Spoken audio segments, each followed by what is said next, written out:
चलिए स्टार्ट कीजिए। प्रश्न है, मौर्य काल के दौरान निर्मित अशोक स्तंभों में मुख्य रूप से किस स्थान के बलुआ पत्थर का प्रयोग किया गया था? मतलब कि जो अशोक स्तंभ जो पिलर बने हैं वो किस तरह के पत्थर से बने हुए हैं? लाल बलुआ पत्थर से बने हुए हैं। जो पत्थर कहाँ से आया था?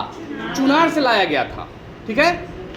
प्रश्न ये भी पूछा जाता है कि अशोक के समय जो स्तंभ बनाए गए थे, जो पिलर बने, वह किस तरह के पत्थर से बने हुए हैं? तो लाल बलुआ पत्थर। और ये पत्थर आया हुआ कहाँ से है? तो चुनार से लाया गया था। अगला प्रश्न, बिहार के जहानाबाद जिले में स्थित बराबर की गुफा किनके द्वारा बनवाई गई थी? मतलब कि पूछ रहा है कि किस वंश के शासकों ने बराबर की गुफा को बनवाया था? तो मौर्य शासकों के द्वारा बनवाया गया था। अगला प्रश्न, गुप्त काल का प्रसिद्ध दशावतार मंदिर, मतलब कि दशावतार मंदिर जो है यह किस काल में बना हुआ है? गुप्त काल में। प्रश्न से आपको ये पता चल रहा है। दशावतार मंदिर जो भारत के सबसे पुराने पंचायत शैली के मंदिरों में से एक है। यह मंदिर कहाँ स्थित है? देवगढ़ में स्थित है। वैसे भी कहा जाता है देवगढ़ का दशावतार मंदिर। आगरा स्थित इत्मादुद्दौला का मकबरा किस मुगल शासक के शासन काल में बनवाया गया था? तो यह जहांगीर के समय बना था। हाँ, उसका ये था, ससुर था रिश्ता में। तो स्वाभाविक है लोग ज़्यादा तो ससुराले के लिए नहीं करता है, सास के लिए, साली के लिए। साली के ब्याह में लोग घड़ी खरीद के देता है, नेकलेस खरीद के देता है, लहंगा देता है। नहीं तो आप लोग को भी नौकरी चाकरी होगा तब ना दीजिएगा। लिखो आगे। बिहार के सासाराम में स्थित शेरशाह सूरी का मकबरा किस वास्तुकला का उत्कृष्ट उदाहरण है? तो यह इंडो इस्लामिक वास्तुकला का अष्टकोणीय उदाहरण, यानी कि भारत में बना यह पहला अष्टकोणीय स्थापत्य कला का उदाहरण था, जो कि बेहतरीन स्थापत्य है। अच्छा, शेरशाह सूरी का मकबरा है कहाँ?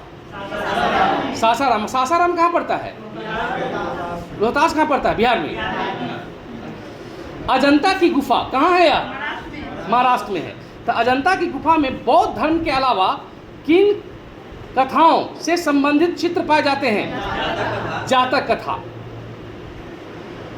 कुम्हरार पटना में है। कुम्हरार में मिले मौर्यकालीन महल के अवशेषों में अत्यधिक उपयोग किस चीज का हुआ है?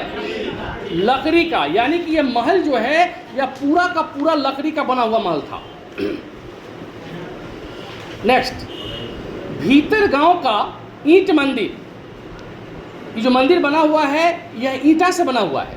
तो भीतर गांव का ईंट मंदिर किस वास्तुकला शैली का उदाहरण है? यह शिखर शैली है। मतलब कि यह भारत का पहला ऐसा मंदिर है जिसमें शिखर होने का प्रमाण मिलता है। शिखर मतलब मंदिर का शिखर नहीं होता है, ऊपर निकला हुआ होता है चोटी, वही शिखर होने का प्रमाण सबसे पहले इसी भीतर गांव मंदिर से मिलता है। अगला, फतेहपुर सिकरी में स्थित बुलंद दरवाजा अकबर ने किस विजय के उपलक्ष्य बनवाया था? गुजरात विजय। मतलब कि जब वह गुजरात विजय करके अकबर जब आया तो बुलंद दरवाजा का निर्माण करवाया था। कहाँ पर? फतेहपुर सिकरी में। नालंदा विश्वविद्यालय की स्थापना किसके द्वारा की गई थी? कुमारगुप्त प्रथम के समय। एलोरा का प्रसिद्ध कैलाश मंदिर किस राजवंश के शासन काल में दौरान बना था? राष्ट्रकूट शासकों के द्वारा बनवाया गया था। अच्छा, राष्ट्रकूट वंश का संस्थापक कौन था? दंतीदुर्ग। राष्ट्रकूट के संस्थापक दंतीदुर्ग था। बिहार का कौन सा मंदिर भारत के सबसे पुराने कार्यात्मक मंदिरों में से एक माना जाता है? मुंडेश्वरी देवी का मंदिर। अगला, देवगढ़ का प्रसिद्ध दशावतार मंदिर किस स्थापत्य शैली का एक बेहतरीन उदाहरण है? नागर शैली का मंदिर है यह। हिंदू मंदिर वास्तुकला में उस छोटे से पवित्र कमरे या स्थान को क्या कहा जाता है जहां मुख्य मूर्ति स्थापित की जाती है? उसको गर्भगृह कहा जाता है। मतलब जहाँ की भगवान की प्रतिमा स्थापित होती है, गर्भगृह। ये जो चारों है ऑप्शन में, गर्भगृह, मंडप, शिखर और गोपुरम, ये सभी के सभी मंदिर के ही भाग होते हैं। अगला, ओडिशा के कोणार्क का प्रसिद्ध सूर्य मंदिर किस राजवंश के राजा के द्वारा बनवाया गया था? पूर्वी गंग राजा के द्वारा बनवाया गया था। क्या नाम था उस राजा का? नरसिंहदेव प्रथम। ये गंग राजा थे नरसिंहदेव प्रथम, जिनके द्वारा ये सूर्य मंदिर बनवाया गया कोणार्क में। नहीं, अच्छा, कोणार्क के अलावे भी कहीं सूर्य मंदिर है? कहाँ? मोढेरा गुजरात में, और उसके अलावे अनंता कहाँ?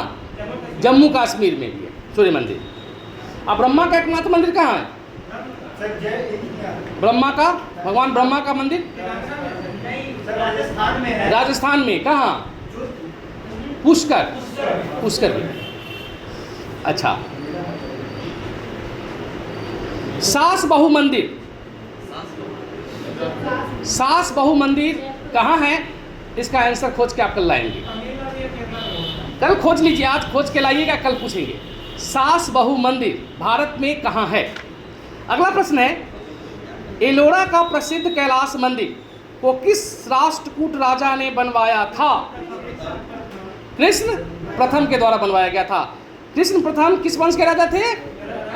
राष्ट्रकूट वंश के राजा थे, और राष्ट्रकूट वंश के संस्थापक थे दंती दुर्ग। वाह, थैंक यू।